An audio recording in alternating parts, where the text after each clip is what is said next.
Welcome students to another video session for moving charges and electric current today.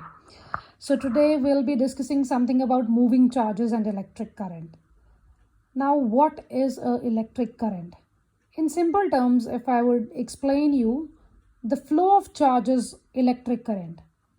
If your charge is flowing, you can say that current is there. But let me tell you and explain you with a simple example here. Suppose I'm having this situation here. Suppose I'm having a metallic sphere A which is having positive charge here, and I'm having another metallic sphere which is having negative charge. And as already explained to you as that the sphere which will be having positive charge will be at high potential, and the sphere or a body which is having negative charge will be at low potential. As you can see in this diagram, these E means electrons. These electrons are moving towards this direction. Likewise, you can see here, electrons are moving towards this direction, and they have shown the arrow towards this direction, and it says current, which is denoted by capital I. Let us read something from here. What does it say? So it says, when a metallic sphere A and B having potential differences connected by a metallic wire.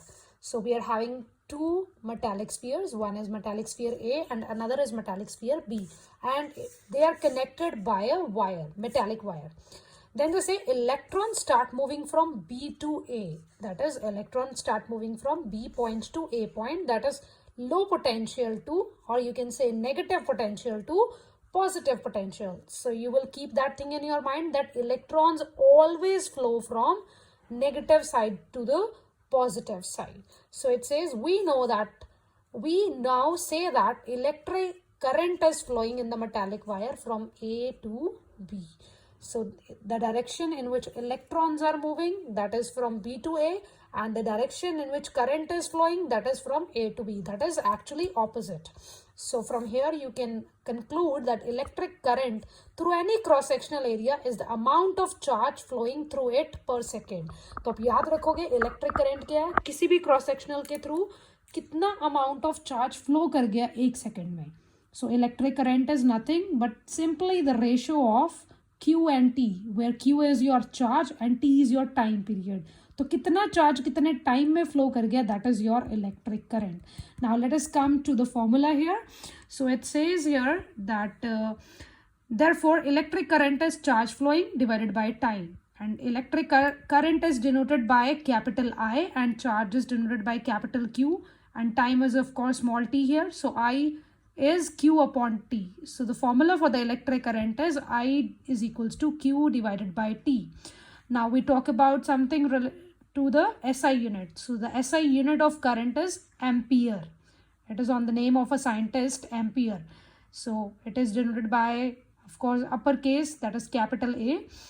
And you will keep in your mind that electric current is a scalar quantity.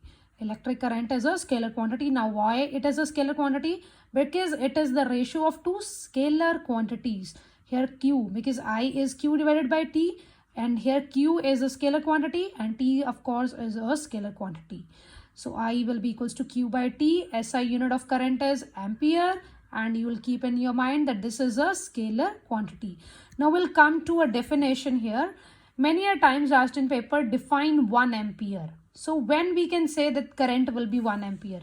Now let us take an example. If your Q is 1 coulomb, time is 1 second, then your I will be 1 ampere. How? Because if I will come 1, when it will come 1? When you will substitute Q as 1 and T as 1. जब Q की value 1 होएगी, T की value 1 होएगी, तभी I की value 1 हो सकती है.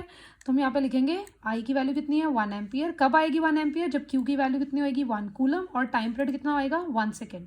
So 1 ampere is equals to 1 coulomb per 1 second. So this is the definition. Current flowing through a wire is said to be 1 ampere.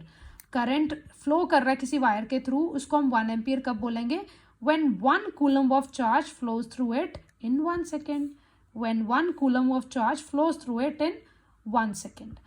Now we will talk something about the direction of your electric current. So by convention, you will keep this thing in your mind that the direction of electric current is from high potential to low potential. That is positive end to the negative end. As I have already explained you here in this diagram, electrons were moving from negative to positive, but the direction of current is from positive to negative. So as written here, so by convention, you will keep in your mind the direction of electric current is from high potential, that is positive potential, to the low potential, that is your negative current. And you will keep one more thing in your mind, flow of electrons is sometimes called electronic current, because this is related to your electrons.